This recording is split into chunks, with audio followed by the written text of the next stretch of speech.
Hello and welcome to this lecture on advanced electric drives. In the last class, we are discussing about a numerical problem on vector control of induction motor drive. We will start from that. The problem statement is as follows. A 400 volt,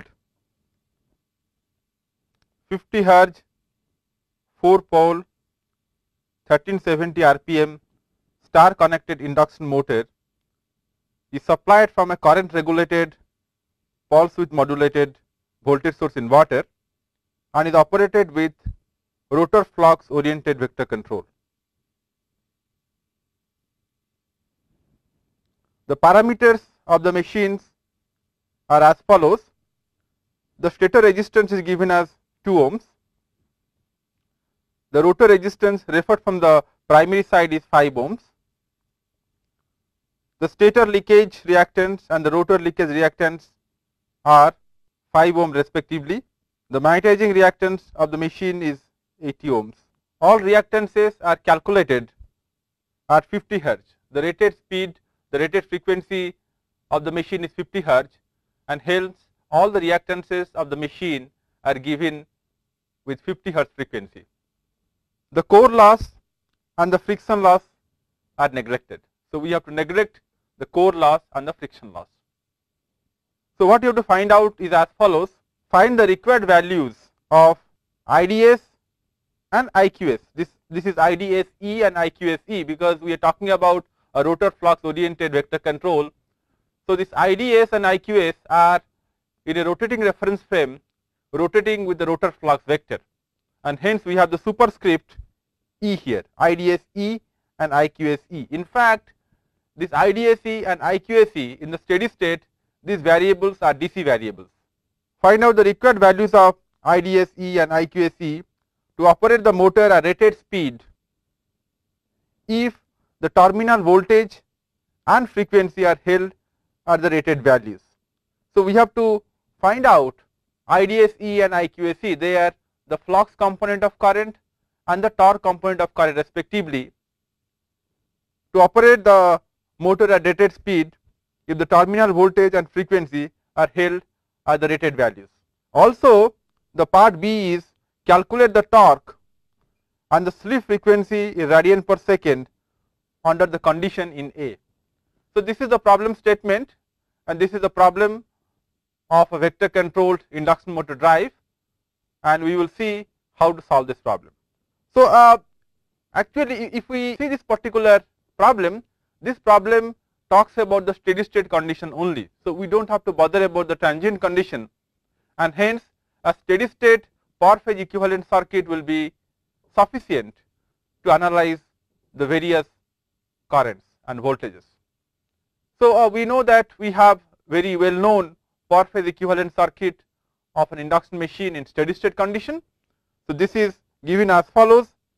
So, we have the stator resistance, the stator leakage reactance, the rotor leakage reactance in for the stator side, the resistance of the rotor, the magnetizing reactance, and of course, the motor is star connected, and hence the per phase voltage, the per phase rated voltage is 400 by root 3. Root 3 is coming to picture because we are talking about a star connected machine, and 400 volt is the line to line voltage, and the per phase voltage is 400 by root 3.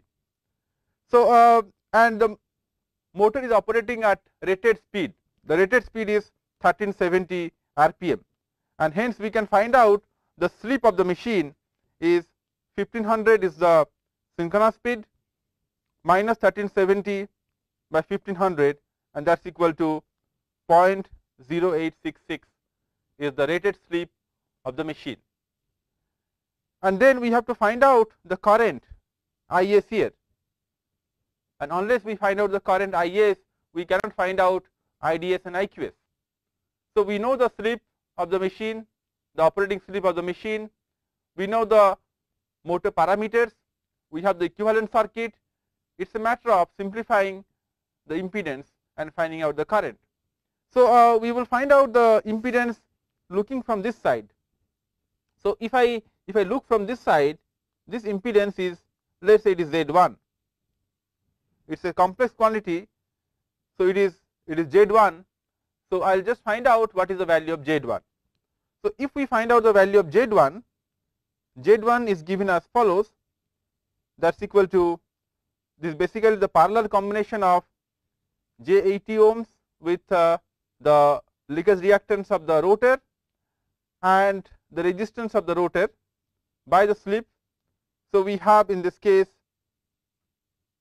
J80 into 57.7 plus J5 divided by 57.7 plus J85. The slip resistance in this case is 57.7 ohms. So, if we divide this 5 by 0.0866, which is the slip of the machine, we get here 57.7 is the slip resistance in the rotor.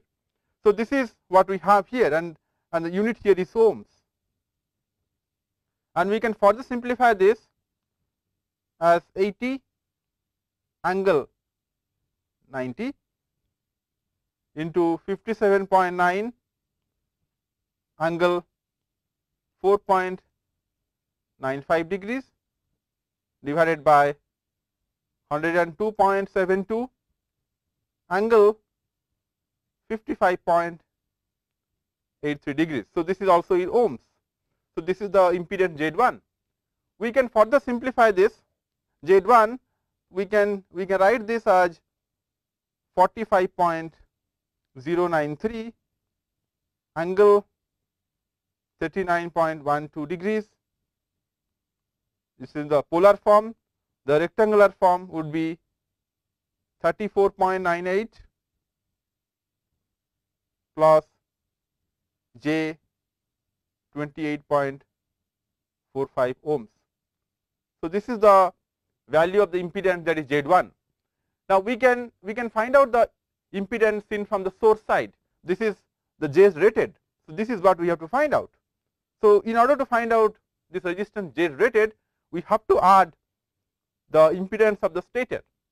The stator impedance consists of the resistance of the stator R2, that is the ohms, and the leakage reactance of the stator is J5 ohms. So, we can calculate what is Z rated at the rated slip. Z rated means the impedance of the machine from the source side at rated slip. So, that is equal to 36.98 plus J 33.45, that is equal to 49.864 angle 42.13 degrees, and the unit is ohms. So, this is basically the impedance of the machine at rated condition. And if you want to find out the current, we have to divide the voltage by the impedance. So, we can do that. So, to find out the current, which is I rated, IS rated, the rated stator current, that is equal to 400 by root 3 is the voltage divided by the impedance value is 49.864. So, we do not have to bother about the angle here, we are only interested in the amplitude. So, what we do here is that the per phase voltage, here we can say this is V phase, V per phase is 400 by root 3 divided by 49.864, that will give us the stator current, that is IS in the RMS value. So, this current is in the RMS value. So, we can say this is the root mean square value of the current of the stator for the rated condition, and the unit here is ampere. So, that is equal to 4.63 amperes. Of course, this is a sine wave current, because we are talking about the sinusoidal quantities, we are talking about the impedances, we are talking about the voltage which is a sine wave. So, this current will have a peak value, that is the RMS value into root 2. So, we can find out the peak value of the current Is peak, and that is equal to Is rated into root 2. So, rated we know here 4.63, that into root 2. So, we can find out that that is equal to 6.549 amperes. So, this is the peak value of the stator current, and if we want to find out the torque and flux components of current, they are basically in two axes. So, what we need to do is this, that we have this current, and the current has got two components, one is the d axis component and other is the q axis component. So, this is our d axis and this is the q axis. Of course, these axes are rotating, this is rotating at a speed of omega e, and this is our Is, and we can have two components, one is Ids E and the other component is Iqs E, and this is the peak value of the current. So, we have a situation where we can apply the Pythagoras theorem and find out peak square, this is peak square is equal to Ids E square plus Iqs E square. This is same as the rated Is hat is the same as the rated value of current, the peak value of the current. So, we can say here that Ids square plus Iqs square is equal to 6.549 whole square, and that is equal to 42.89 ampere. So, this is one of the very useful equation that we have. So, this relates Ids and Iqs. Now, we have to find out the slip speed. Now, we know that slip speed is a very well known quantity or is a very important quantity in rotor flux oriented vector control, and that is basically the product of the slip and the supply frequency in radian per second. So, we can find out what is slip speed. Slip speed here is given as S into omega E. Now, what is S? S we know it is 0.0866 into omega E is 2 pi into 50. 50 is 50 hertz. So, we have 2 pi f. So, that is why we have 2 pi into 50, and that is approximately equal to 27.226 radian per second. This is one of the answers. The slip speed is 27.226 radian per second. So, and we also know that slip speed in a rotor flux oriented vector control drive, it is Lm by tau r into Iqse by psi dr, and that is equal to, if we keep the flux constant, we know that that is equal to 1 by tau r into Iqse by Idse, because we know that psi dr is equal to Lm into Idse. So, what we have here, we can write down psi dr is equal to Lm into Idse. So, if we substitute for the rotor flux in the d axis, that is psi dr, Lm and Lm will get cancelled. So, we get here 1 by tau r into Iqs by Ids. So, this is the slip frequency, okay, or slip speed. So, from this we can have another equation involving Ids, Iqs and slip speed. Slip speed is known. Now, what is tau r? Tau r is the rotor time constant, and that is equal to the rotor inductance by the rotor resistance. Now, what is the rotor inductance? The rotor inductance is the total inductance of the rotor. It is not the leakage inductance. It is basically the sum of the magnetizing inductance and the rotor leakage. So, we can express for Lr, and Lr is equal to Lm plus L LR prime.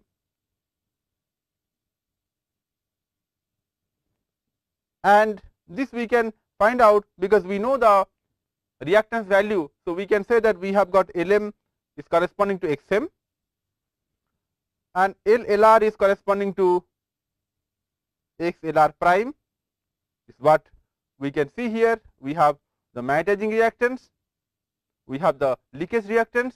So, we can sum this up and these reactances are calculated at 50 hertz and we can divide by 2 pi 50 to find out the inductance. So, we can divide this by 2 pi into 50 and RR prime is already given here, RR is specified in the question. So, we know what is the value of RR is 5 ohms. So, we can find out RR is 5 ohms here. So, if we divide this, what we get tau R as 0.0541 and the unit is second. So, this is the value of the rotor time constant. Now, from the rotor time constant and IDAC and IQAC, we can get another equation and the equation is as follows. We have got one equation here, this is equation number 1 and we can get the second equation by substituting the values here. We know the slip speed, we know tau R, we know the expression for IDS and IQS is here. So, we can get the second equation. So, we can obtain the second equation in the following fashion: 1 by 0.051, 0541 is the time constant of the rotor and then we have IQAC. And what is IDAC? IDAC is 42.89 minus IQAC square under root and that is equal to the slip speed 27.226. So, this is our second equation. So, from this equation, if we simplify this equation, we will get the expression for IQAC or the torque component of current. So, this basically will be a quadratic equation. So, we can simplify this. So, we can get it in the following fashion: 6789 IQAC and that is equal to 42.89 minus IQAC square, or we can simplify this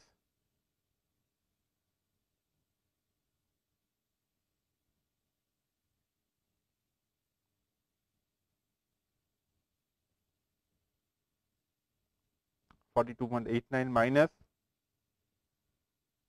IQAC square. So, we can take this IQAC square to one side, we can get the value of IQAC is equal to 5.41882 amperes. So, this is one of the answers. So, we have been able to find out the value of IQAC and IQAC is equal to 5.4182 amperes. So, we can evaluate the value of IDAC also. From this we can find out what is the value of IDAC. IDAC is equal to under root 42.89 minus IQAC square and that is equal to, we have the value of IQAC and we get it as 13.532 under root and that is equal to 3.678 amperes. So, we have been able to find out the torque component of current and we have been also able to find out the flux component of current, and the flux component of current is IDAC. So, that is equal to 3.678 amperes. So, these two currents are known, and what is next? The next which has been asked in the question in part B is to find out the torque. So, the B part says that we have to find out the torque, and what is torque? The expression for the torque is given by 3 by 2 into P by 2 into Lm by Lr into psi dr into IQAC. That is something like the torque equation that of a DC machine, the product of flux and current, and the flux can be expressed in terms of current. Psi dr here is constant. We are talking about a steady state condition. So, psi dr is constant and we can replace this psi dr E by Lm into IDAC. So, we can do that. So, what we have here is 3 by 2 into P by 2 into Lm square by Lr into IDAC into IQAC. So, we know the value of Lm, we know the value of Lr, we also know the value of IDS, E and IQAC, we can find out the torque. It is a matter of simple substituting the values of various parameters and various variables to find out the torque. So, we can find out the torque. So, if you find out the torque here, the torque comes out to be 14.3264 Newton meter. So, this is the answer.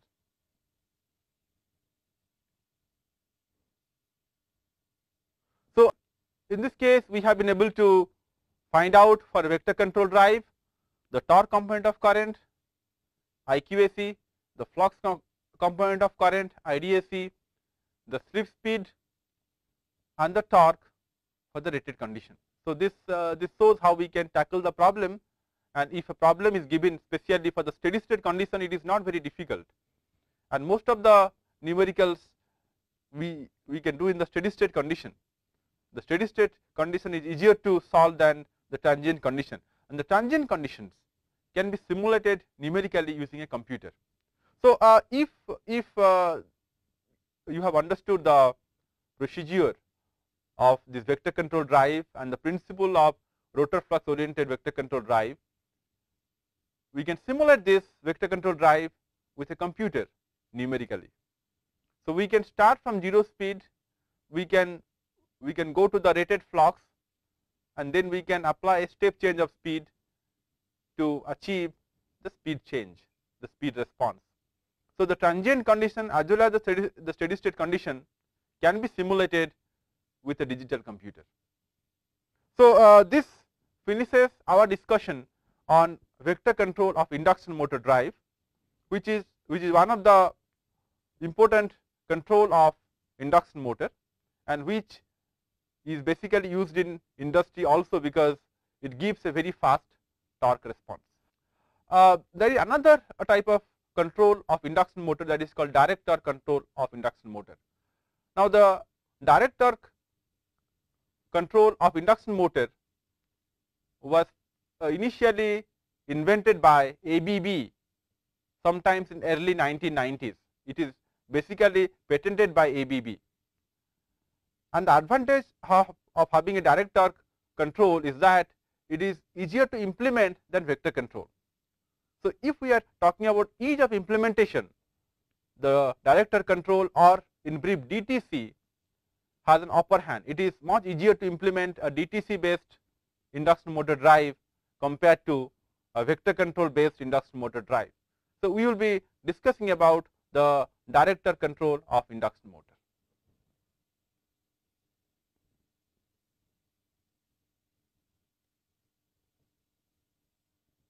This is called DTC.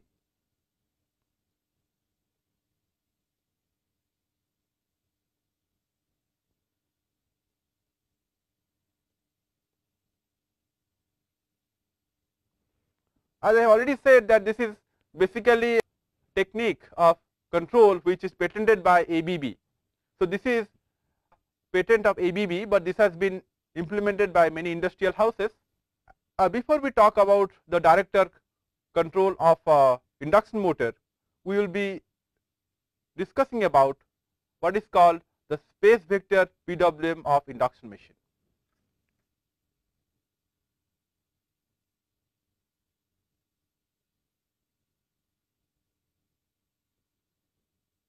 This technique, which is called space vector PWM technique or called SV PWM technique will help us understand the director control in a better way.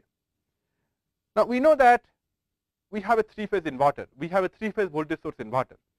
So, we can show this by this diagram. So, we have a voltage source inverter which looks like this.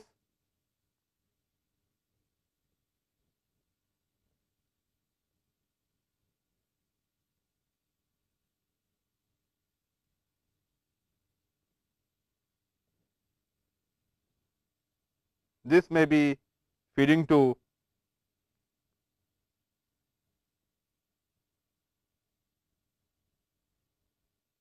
the 3 different phases. So, we can call this to be phase A, phase B and phase C. So, this is phase A, this one is phase B and we have phase C, and this I will connect it to phase A, and this I will connect it to phase B, this is to phase C, and of course, this is the neutral of the machine, that is N, small n. And often you know that the DC link is basically for convenience. What we can do here, we can split this into 2 halves. So, we can split into an upper half and split this into a lower half. So, we have a battery which is split into 2 parts for convenience of analysis. So, this is VDC by 2,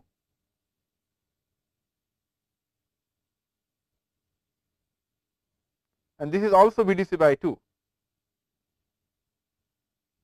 and this point is the center point.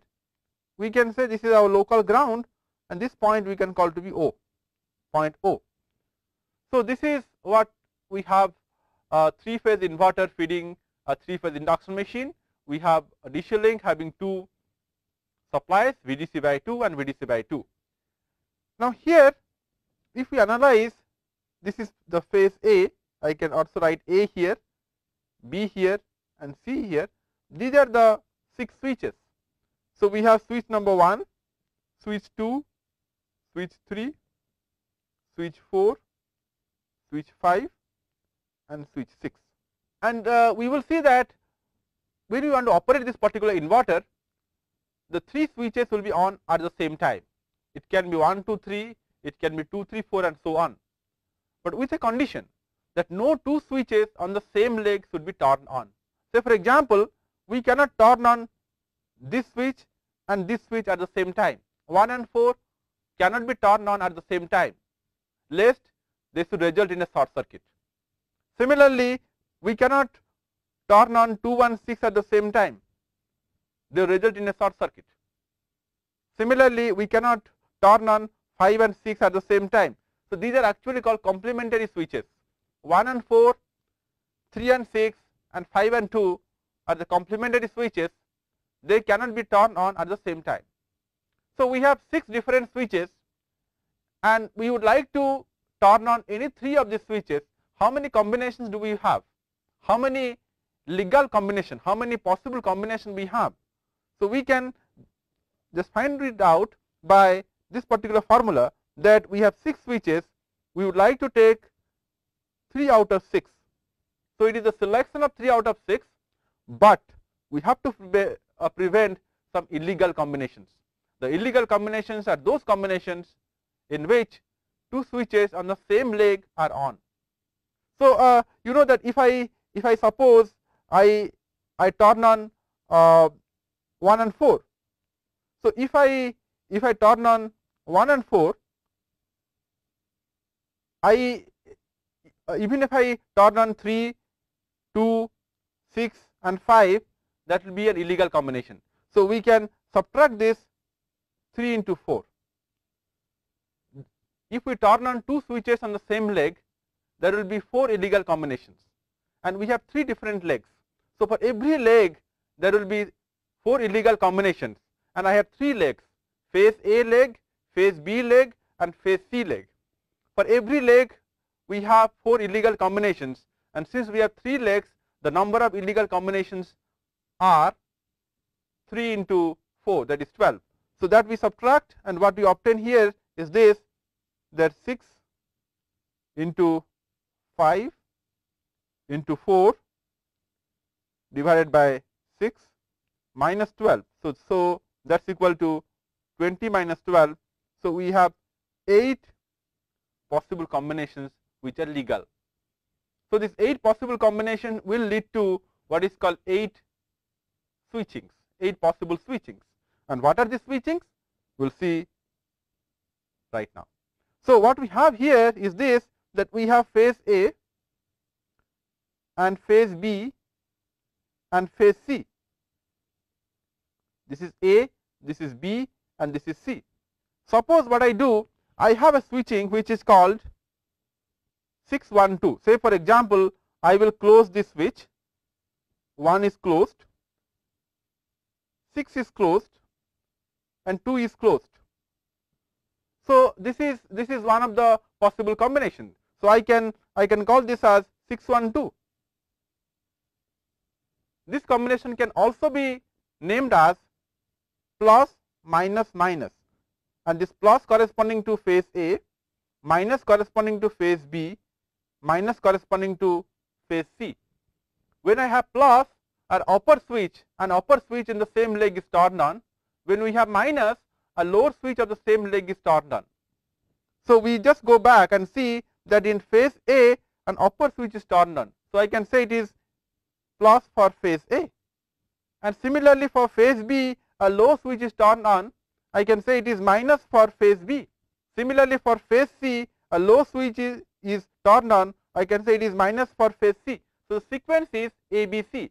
So, plus minus minus means upper switch of phase A, lower switch of phase B, and lower switch of phase C. So, this is what I have shown here as plus minus minus. So, this will be resulting into equivalent circuit of the machine like this. So, the upper switch of phase A is connected or is turned on. So, that will be connecting phase A to the positive bus. So, this is my positive bus. Okay. And similarly, the low switch of phase B and phase C are connected. So, phase B and C are tied together and connected to the lower negative rail of the bus. So, this is VDC by 2 and VDC by 2. So, in total what we have here, we have a total voltage of VDC. This voltage is VDC with this positive and this negative. And we know that when we have a symmetrical machine, we can assume that the impedance of each phase is the same. So, we can say that the drop in phase A across phase A will be 2/3 VDC with this positive and this negative, and drop in phase B and C will be 1/3 VDC, right. Similarly, here also we can have this plus and this minus, and this is 1/3 VDC. So, we have a situation where we have 3 windings, and the 3 windings will have 3 different drops. So, if we show this voltage drop as vectors, because each winding is having a spatial orientation, phase A is having a spatial orientation, phase B is having a spatial orientation, and phase C is also having a spatial orientation. So, when I am applying a voltage to a particular phase, I can consider that particular voltage to be a vector. So, I can show that phase A is having a vector like this, and the amplitude of the vector is 2/3 VDC, and the direction is as per the phase axis with this positive and this negative. So, this is shown in the direction as shown here. And similarly, phase B, the voltage is like this, and phase C, the voltage is like this. And what about the magnitude? The magnitude here is 1/3 VDC, and magnitude here is also 1/3 VDC. So, if you find out the resultant of these 3 vector, the resultant of the 3 vector will be in this direction, and the magnitude here will be VDC. We can show that. So, it is 1/3, 2/3 VDC in the x axis. This is my x axis, let us say, or alpha axis, I can say this is my alpha axis. So, 2/3 VDC plus 1/3 VDC into cos of 60 degree, this angle is 60, and we have two vectors B and C, that is equal to 2/3 VDC plus 1/3 VDC, cos of 60 is half into 2, that is equal to VDC. So, this is basically the vector V1. Similarly, I can also switch the switching. The switching can be from 6, 1, 2 to, let us say, I will go to 1, 2, 3. And if it is 1, 2, 3, I can say here, if you just go back in this case, 1 means A is plus, 2 means C is minus, 3 means B is plus. So, I can say here that 1, 2, 3 is same as plus plus minus. So, plus plus minus means phase A and phase B are connected to the positive bus and phase C is connected to the negative bus. So, in a similar way, if you draw this various windings of the induction machine, this is a neutral in this case, and this is phase A, this phase B and C. So, what we do here is that phase A and B are tied together and this connected to the supply in this case, that is positive of the supply, and the total in this case is VDC, and here we have plus minus, here also we have plus minus, and here we have plus minus drop, and this drop is 1/3, 2/3 of VDC, and this one is 1/3 VDC, this is 1/3 VDC. So, in a similar fashion we will see that the resultant vector here will be in this direction with the angle 60 degree with the phase alpha. So, we have already seen about the vector V1 and V2. So, this we call as V2, and this is the vector which you can call as V1. So, it means due to the switching of the inverter, we are able to generate some voltage vector. Similarly, we can have the switching like 2, 3, 4 and 3, 4, 5, 4, 5, 6 and so on. So, we have seen that we can have 8 possible switchings, and out of 8 possible switchings, the 6 switchings will give us 6 non-zero vectors, and these vectors will be shifted by 60 degree, and hence we will have 6 vectors shifted by 60 degree, and 2 vectors will be corresponding to all upper switches on and all lower switches on. So, we can now draw the various vectors here. So, we can draw the vectors in the following fashion. This is V1 is a vector which is corresponding to the switching plus minus minus, and then we have this vector V2 which is corresponding to the switching plus plus minus, and then we have V3 which is corresponding to minus plus minus, and we have this vector V4 which is corresponding to the switching minus plus plus, and then we have this vector as V5 which correspond to the switching minus minus plus, and then we have the vector which is V6 which corresponds to the switching plus minus plus. So, we have 6 non-zero voltage vectors, and this angle is 60 degree. We can say that this angle here is 60 degree. Similarly, the angle between two adjacent voltage vectors is 60 degree. Of course, we have two other vectors, and the two other vectors are V7. V7 is a special voltage vector in which all upper switches are on. So, we can call this to be plus, plus and plus, and this will correspond to a situation. If you see that, suppose we have a situation like 135, which is plus plus plus. If we take this combination will lead to the situation that we have phase A here, phase B here, and phase C here, and this is our neutral. So, the three phases are tied together to the positive of the DC bus. So, we can say here that these all are connected together, phase A, phase B and phase C are all tied together to the positive of the DC bus, and the negative is floating, the negative is not connected anywhere.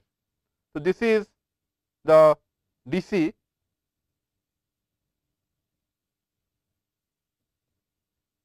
So, this total is VDC here, and the negative is floating, but this will lead to a 0 voltage vector so far as the machine is concerned. So, this phase B and phase C are sorted together. So, there is no voltage vector, there is no net voltage vector. So, we can call this to be a 0 voltage vector. The same thing happens if we have other condition like 2, 4 and 6. So, if you have this condition like 4, 6 and 2, this will be known as minus minus minus. So, again phase A, phase B and phase C are tied together, but connected to the negative of the DC bus. That will also lead to a 0 voltage vector. So, we have two 0 voltage vectors, and those two voltage vectors can be shown as V7 as plus plus plus and V0 as minus minus and minus. So, we have 6 non-zero voltage vectors and 2 0 voltage vectors in a 3-phase voltage source inverter feeding a 3-phase machine. So, we can say that the tips of this voltage vector, if we join these tips, this will constitute a regular hexagon. So, these are the voltage vectors for a VSI, 2-level VSI feeding a 3-phase machine. And what we are trying to do here, we are generating a reference voltage vector from this 6 voltage vector. So, for example, we want a voltage vector to rotate, and the voltage vector is having an amplitude that is equal to Vs. So, we have, let us say, a voltage vector which is Vs. This is my Vs. I can call this to be Vs star. This is what I want to generate, and the Vs star is a rotating voltage vector, and this will be moving as a circle. The tip of this vector will make a circle in the space.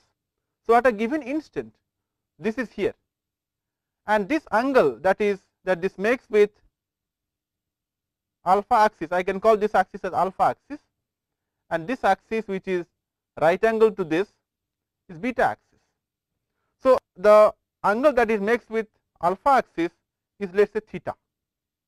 I can call this to be theta. So, we have to produce this voltage vector by the combination of the non-zero voltage vector and 0 voltage vector. So, at a given instant, I can say that the voltage vector is making an angle theta with the alpha axis, and if we take a sampling time of Ts, during that sampling time, the average of the voltage produced by the reference voltage vector should be same as the average of the voltage produced by the inverter. So, we can equate the voltages in the alpha axis and the beta axis respectively, and we can say that we have 3 distinct time T1 for which V1 is turned on, or V1 is applied, T2 for which V2 is applied, and T0 for which voltage V0 or V7 is applied, depending upon the situation. So, we have three different times, T1, T2 and T0, and T1 plus T2 plus T0 is called a sampling time. So, we can say here that Ts is a sampling time, which is a small time, that is equal to T1 the time for voltage vector V1, T2 time for voltage vector V2, and T0 the time for voltage vector V0 or V7. So, we can equate the volt second in the alpha axis and beta axis respectively. So, if we do that, so we can say that in the alpha axis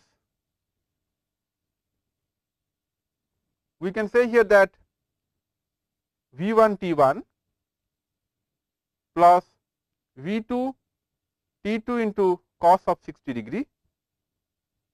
This angle between V1 and V2 is 60 degree. So, that is why we have cos of 60 degree, that is equal to Vs into cos theta into Ts. Ts is sampling time. So, we are multiplying in this case the sampling time. So, this is one equation. So, we can define this is Vs star which you have here, and we can define Vdc T1 plus Vdc T2 into cos of 60, that is equal to Vs star cos theta into Ts, same is the equation 1. So, we can define A is a ratio of Vs star by Vdc, and this is called the amplitude ratio.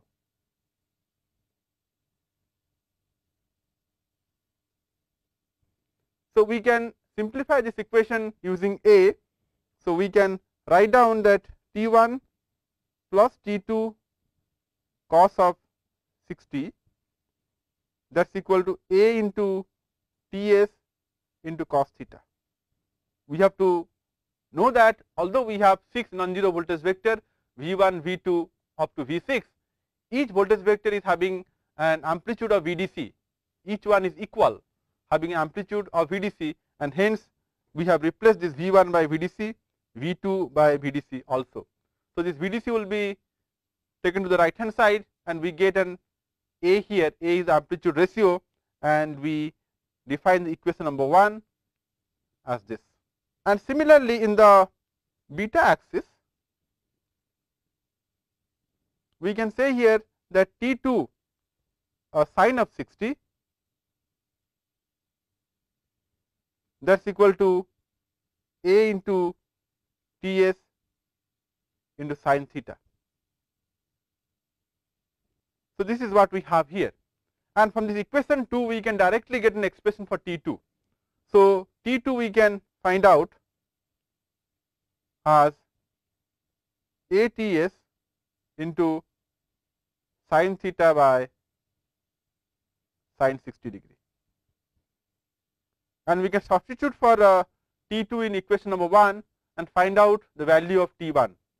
So, if we substitute this in this equation and evaluate what is T1, we can say that T1 is equal to A into Ts into cos theta minus ATS into sine theta by sine 60 into cos 60 degree. So, we can further simplify this. We can say here is that is equal to A into Ts.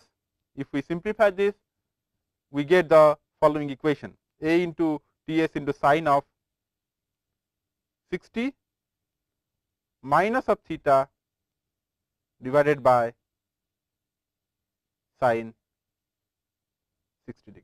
So, we have been able to evaluate T2 and we have been able to evaluate T1.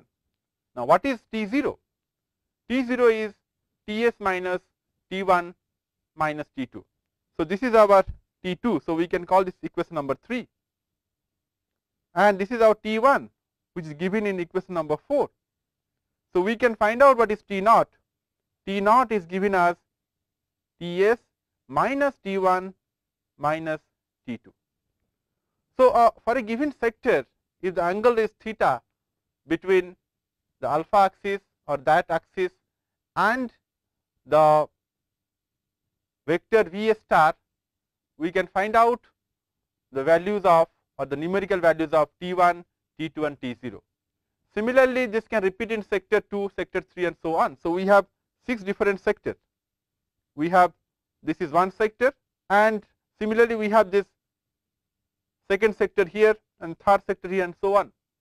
So, we can similarly do the calculation in sector 2, sector 3 and sector 4 respectively, and we can evaluate the values of T1, T2 and T0, and we can go for pulses modulation. So, in this case, to have minimum number of switching, what we do in this case is that we split this 0 vector duration into 2 halves, T0 by 2 and T0 by 2. So, what we do here, instead of going for a single T0, what we do here is that we switch like this: V0, V1, V2, V7. This is one, and then we start with V7, V2, V1 and V0. So, you know that we have to repeatedly have this V1, V2 and V0. So, what we do here is this: we divide this into 2 equal halves. This is T0 by 2 and this is T0 by 2 and this is T1 and this is T2 and this whole is Ts. Similarly, in the next sampling time, what we do here, we divide this into again 2 T0 by 2 and T0 by 2. So, we divide the 0 voltage vector duration into 2 halves, and then this is our T2 and this is T1, and this will help us to minimize the number of switchings of the inverter. Say for example, we can justify that in the following way. Say in V0 we have the switching states are minus minus minus. So, we can say that V0 means minus minus and minus. What about V1? If we talk about V1, it is plus minus minus. So, we have just a change of one switching in a leg. Okay? The state of the other 2 legs are remaining the same, only one switch in a leg is turned off and the other switch is turned on. So, only one leg is affected. Similarly, in V2 we have the switching state is plus plus minus. So, phase A and phase C are remaining the same, only phase B is changing from minus to plus. And here you can see here again we have plus plus plus. So, phase A and B are remaining the same, only phase C is changing from minus to plus. And in this sector we are retaining that, so that is plus plus plus. So, we have no change, it is V7 and again we have the V7 here. And then T2 is plus plus minus, the phase C is changing from plus to minus. Similarly, in T1 what you have here is plus minus minus. So, phase B is changing from plus to minus, and then we have V0 and the V0 is minus minus minus. So, to have minimum number of switching, so this particular sequence is adopted to minimize the number of